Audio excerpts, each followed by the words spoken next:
General Hospital, recap October 31st, Tracy's explosive discovery and Sonny warns Michael. General Hospital recaps for Friday, October 31st revealed Lucy Coe, Lynn Herring, and Tracy Quartermaine, Jane Elliott, reminisced, while Sonny Corinthos, Maurice Bernard, warned Michael Corinthos, Rory Gibson. Also, Emma Scorpio Drake, Braden Bruner, walked in on Britt Westbourne, Kelly Thibault, with Professor Henry Dalton, Daniel Goddard. Lulu told Tracy she had to store all her boxes elsewhere. Lucy dropped by. Lulu Spencer, Alexa Havens-Bruning, wished Tracy a good morning and said she needed to find a new place for the moving boxes cluttering her home. Make sure to check out our weekly GH spoilers, here. Lucy visited, saw the mess, and offered to help with an estate sale. After Lulu left, Tracy was annoyed and resisted Lucy's help in finding a new home. Lucy encouraged her to stop focusing on bad memories and remember the good ones instead. She also offered to share memories of the late Quartermaines and urged Tracy to move past her grief. Lucy and Tracy reminisced about Alan. Pointing at the boxes, Tracy expressed that they were all that remained of her lost family, but Lucy countered that the house was just a building, and the memories lived within her. As Lucy began sorting through a box, Tracy was initially irritated but then softened, recalling happy moments with Alan Quartermaine, Stuart Damon. Lucy proposed that Tracy could create new family memories in a new home and offered to help her look for one. Tracy hesitantly agreed to look at more properties but requested some time alone to sort through the boxes and decide what to do with them. Drew met with Mina at the Metro Court. Drew Kane, Cameron Matheson, met Nina Reeves, Cynthia Watrose, at the Metro Court. She was upset that Willow Tate, Caitlin McMullen, was still in prison. He told her he would tell the police Michael shot him, and she was shocked he remembered. But when he said it wasn't true, she warned that no one would believe his memories returning just in time to save Willow. Drew said even if he didn't blame Michael, he would find a way to save Willow without Nina. She was tired of his savior act since he never helped her daughter.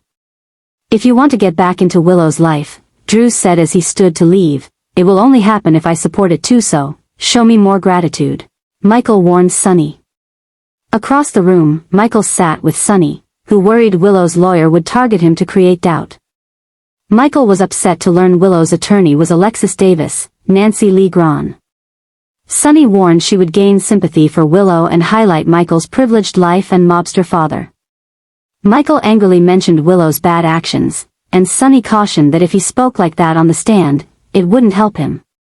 Just then, Drew stopped by to brag about Ronnie Bard, Erica Slazak, selling him the Quartermaine estate and hoped Michael would be there for the signing. After Drew left, Sonny admired Michael's composure, and Michael hoped to keep it when he saw the signing. Nina then talked to Sonny about the two of them saving both Michael and Willow. Nina halted Sonny as he was leaving the restaurant to suggest a plan that could potentially save both Willow and Michael. She disclosed that Portia Robinson, Brooke Kerr, had assisted her in arranging for Drew to receive the ketamine and the escort, as the congressman was blackmailing her over something. She expressed her frustration that Portia had a compelling reason to shoot Drew, yet the police weren't even considering her as a suspect. Sonny concurred that having more suspects would introduce more uncertainty. I can't act on this information myself since Portia and I are friends, she proposed, but you could. Emma told Gio about her plans to take down Dalton. At Bobby's, Emma flirted with Gio Palmieri, Giovanni Mazza, briefly before revealing her chance to take down Dalton. He offered to help, not feeling it was safe for her to do this alone, but Emma wanted to go solo in case she needed to charm the professor. She also mentioned that the key she had stolen was useless now since Dalton changed the locks. Gio advised her to stay safe, and she gave him a quick kiss before leaving. Laura fussed at Martin. Lulu came by. Laura was happy when Martin Gray, Michael E. Knight, stopped by her office for a chat, but her smile faded when he revealed that he was working for Drew again. She wasn't happy with his specifically collaborating with Jen Sidwell, Carlo Rota, on the Measure C vote. Martin argued that he's not required to like his clients, and Laura understood, but asked him not to break any laws. Lulu interrupted, and while Martin was happy to see her, too, he had to dash. After he left, Lulu told her mother about Rocco Falconeri, Finn Carr, not telling her he had dinner with Britt and Liesl Albrecht, Kathleen Gotti, and Charlotte Cassadine, Bluesy Burke, covering for him. Lulu didn't understand why her kids weren't being honest. She was puzzled as to why her children couldn't be truthful with her, and Laura encouraged her not to jump to conclusions. Lulu confessed she felt her kids were drifting away, and Laura reassured her that wasn't the case. They were just trying to navigate things without hurting her. Laura proposed arranging meetings for the kids with Britt and Valentine Cassadine, James Patrick Stewart, suggesting she accompany them to eliminate any chance of secrets, and Lulu acknowledged that might be a good idea.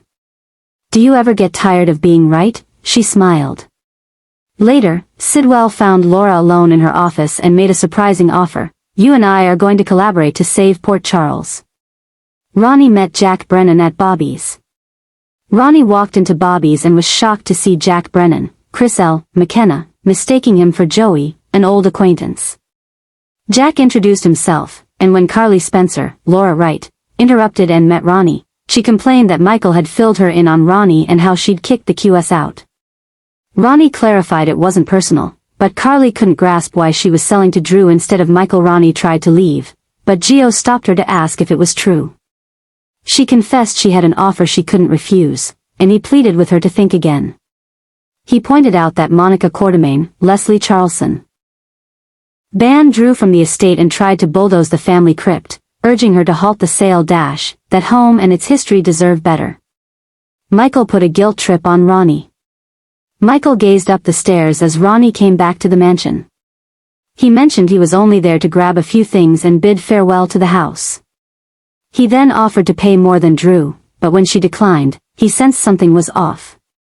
He stressed that this wasn't what Monica would want, causing Ronnie to break down in tears. She confessed there was more to the story, but she felt trapped. He assured her he could help, but before she could respond, Drew showed up with Martin. Drew gloated while at Lulu's. Tracy found Monica's real will. Drew immediately started gloating to Michael, prompting Ronnie to step in. "You got what you wanted," she exclaimed. "No need to rub it in his face." Martin suggested everyone take a moment and began organizing the paperwork. Michael asked Ronnie if this was truly her choice, and she apologized but insisted on selling to Drew. As they sat to sign the documents, Ronnie hesitated when Drew handed her the pen. Meanwhile, Tracy was rummaging through boxes at Lulu's and was shocked to find Monica's real will.